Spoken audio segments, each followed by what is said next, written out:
안녕하세요 여러분. 오늘의 흥미로운 영상 내용은 트럼프, 미국이 가자지구를 점령해야 한다 발언 논란 그리고 미국 우편국, 중국 소포 발송 중단 결정에 관한 것입니다. 우선 좋아요 버튼을 누르고 채널 구독 및 알림 설정도 잊지 마세요. 여러분의 관심과 지지가 저희에게 큰 힘이 됩니다. 첫 영상은 도널드 트럼프 전 미국 대통령이 최근 가자지구를 미국이 점령해야 한다는 발언을 해 논란이 된 소식을 다루겠습니다. 해당 내용은 월스트리트 저널에서 보도한 기사 내용을 바탕으로 분석해드리겠습니다.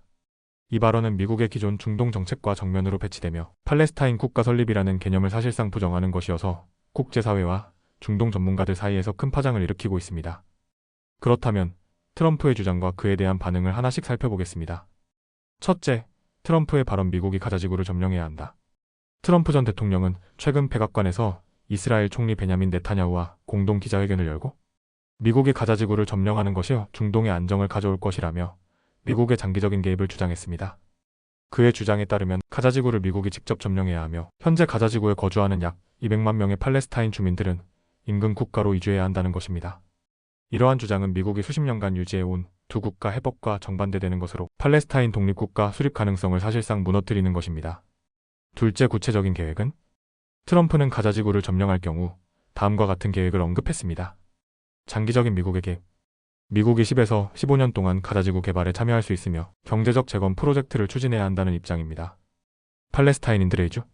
트럼프는 팔레스타인 주민들이 스스로 떠나기를 원할 것이다 라고 말하며 미국이 가자지구 외곽에 고품질 주택을 건설할 수도 있다고 밝혔습니다. 그러나 이들이 어디로 가야 하는지에 대한 구체적인 대책은 제시되지 않았습니다.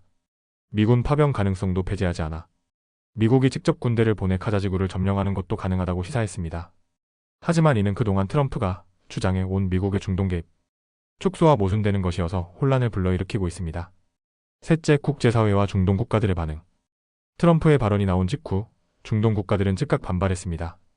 사우디아라비아, 팔레스타인 주민들을 강제로 내몰려는 모든 행위를 거부한다. 이집트, 요르단, UAE, 카타르 팔레스타인 주민들의 강제 이주는 절대 용납할 수 없다고 성명을 발표했습니다. 팔레스타인 자치정부와 하마스 가자지구에서의 철수를 지지할 수 없다고 즉각 반응했습니다. 특히 가자지구에서 여전히 영향력을 행사하고 있는 하마스는 팔레스타인 주민들을 몰아내려는 어떠한 시도도 강력한 저항과 무장 공격을 불러올 것이라고 경고했습니다. 넷째, 이스라엘 내부 반응. 네타냐후 총리는 트럼프의 제안에 대해 직접적인 언급을 피하면서도 가자지구가 다시는 테러리스트의 근거지가 되어서는 안 된다는 점을 강조했습니다. 한편 이스라엘 내 우파 정치인들은 오히려 트럼프의 발언을 환영하며 가자지구를 점령한 후 이스라엘이 직접 관할해야 한다는 주장까지 나왔습니다. 하지만 네타냐후 정부는 지금까지 가자지구의 직접 점령을 고려한 적이 없으며 트럼프의 아이디어와는 다소 거리를 두는 모습입니다. 다섯째, 미국 내 반응. 트럼프의 동맹도 회의적.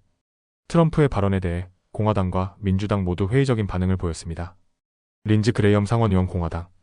흥미로운 제안이지만 내 유권자들은 이 아이디어를 좋아하지 않을 것이다. 루벤 갈레고 상원의원 민주당 전 해병대원. 트럼프가 가자지구를 침공하겠다는 선언을 한 것이나 다름없다. 즉 트럼프의 핵심 지지층조차 이번 발언에는 다소 부담을 느끼고 있는 모습입니다. 여섯째, 트럼프의 제안이 현실적으로 가능한가? 전문가들은 트럼프의 아이디어가 비현실적이고 실행 가능성이 낮다고 평가하고 있습니다. 중동 외교 전문가 칼레드 엘긴드. 이것은 현실적으로 전혀 맞지 않는 발언이다. 미국이 가자지구를 점령하면 200만 명의 팔레스타인인을 어떻게 할 것인가? 백악관 국가안보보좌관 마이크 월츠. 현재 가자지구에는 수천 개의 폭발되지 않은 무기들이 있다. 재건은 최소 10에서 15년이 걸릴 것이다. 즉, 트럼프가 말하는 것처럼 간단한 문제가 아니라는 것입니다. 일곱째, 결론. 트럼프의 발언이 가져올 영향. 미국의 전통적인 중동 정책과 정면 충돌, 팔레스타인 국가 건설 가능성을 약화, 미국과 중동 국가들 사이의 긴장 고조, 이스라엘 내부에서도 논란 야기, 미국 내 정치권에서도 비판적인 반응. 트럼프 전 대통령은 이란 문제와도 연관지어 가자지구 점령을 이야기했지만 현실적으로 미국이 이를 강행하기는 쉽지 않아 보입니다. 이번 발언이 단순한 선거 전략인지 아니면 실제로 실행 가능한 정책 제안인지는 더 지켜봐야 할 것 같습니다. 다음 영상은 미국 우편국이 중국과 홍콩에서 발송되는 소포 수령을 중단하기로 결정한 소식을 전해드립니다. 이 조치는 중국 전자상거래 기업과 미국 소비자들에게 상당한 영향을 미칠 것으로 예상되는데요. 첫째, 미국 우편국, 중국 소포 발송 중단. 무슨 일이 일어난 걸까? 미국 우편국은 2월 5일 중국 우편과 홍콩 우편을 통한 소포 발송을 중단한다고 발표했습니다. 즉, 소포 배송만 차단되고 일반 우편물은 계속 배달됩니다. 그렇다면 미국은 왜 갑자기 이런 결정을 내렸을까요? 둘째, 중국 온라인 쇼핑몰들의 급성장과 세금 회피 논란. 최근 몇 년 동안 미국 소비자들 사이에서 셰인, 테무 같은 중국 전자상거래 플랫폼이 큰 인기를 끌었습니다. 이 플랫폼들은 엄청난 할인 가격을 무기로 글로벌 시장을 장악했는데요. 주문한 상품을 개별 소포로 미국으로 직접 발송하는 방식이 핵심 전략이었습니다.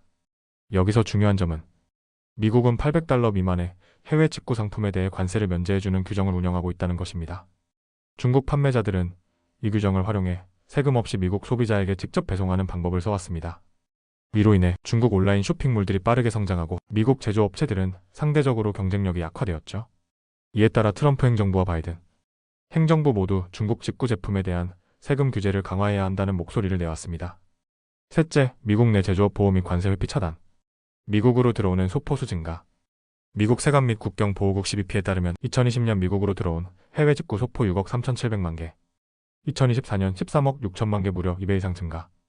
이처럼 중국에서 저렴한 소포들이 대량으로 들어오면서 미국 내 제조업체들은 경쟁력을 잃고 미국 정부는 세금을 걷지 못하는 상황이 발생했습니다.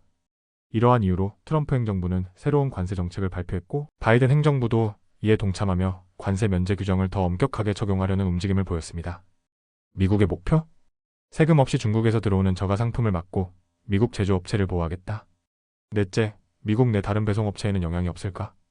이번 조치는 미국 우편국 USPS에만 해당됩니다. 즉 UPS, 페덱스, DHL 같은 민간 배송업체들은 여전히 중국에서 미국으로 상품을 운송할 수 있습니다. 다만 이전에는 미국 우편국이 제3자 배송업체가 미국으로 가져오는 소포의 마지막 구간 라스트 마일 배송을 담당했는데 이제는 이런 방식도 제한될 가능성이 큽니다. 다섯째, 중국 기업들의 대응 미국 내 창고 확장. 중국 전자상거래 업체들은 이미 미국의 관세 규제가 강화될 것을 예상하고 있었습니다. 그래서 최근 미국 내 창고를 늘리고 차체 배송망을 구축하는 움직임을 보여왔습니다. 중국 기업들의 대책.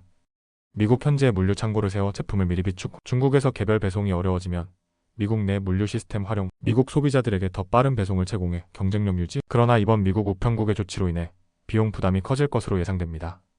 여섯째, 미국 내 반응 찬반 논란. 미국 내 제조업체 앤드 정치권 중국 기업들의 관세 회피를 막고 미국 경제를 보호하는 올바른 결정이다. 미국 소비자들 이제 중국 쇼핑몰에서 직구하면 배송비가 올라갈 것 같은데? 빠르고 저렴했던 TMU, 샤인 제품을 더 이상 못 받는 건가? 실제로 미국 소비자들은 가격이 저렴하고 직배송이 빠르다는 이유로 중국 쇼핑몰을 애용해왔기 때문에 이번 조치에 대한 반발도 있을 것으로 보입니다. 일곱째, 앞으로의 전망 글로벌 전자상거래 시장 변화? 미국 관세 정책을 더욱 강화해 중국 직구 상품을 차단하려 할 가능성 큼. 미국 제조업체 보호 정책을 계속 추진할 듯. 중국 기업 미국 내 물류망을 확장하며 차체 배송 시스템 구축 가능성. 배송비 상승으로 인해 가격 경쟁력에 타격을 받을 수도 있음. 소비자 미국 내에서는 중국 직구보다 현지 제품 구매를 선호하게 될 가능성. 중국 직구의 비용이 올라가면서 글로벌 전자상거래 시장의 변화가 생길 수도 있음. 오늘은 여기까지입니다. 다음 영상에서 더 유익하고 흥미로운 내용으로 찾아뵙겠습니다. 이 영상은 투자 의견이 아닙니다. 매우 감사합니다.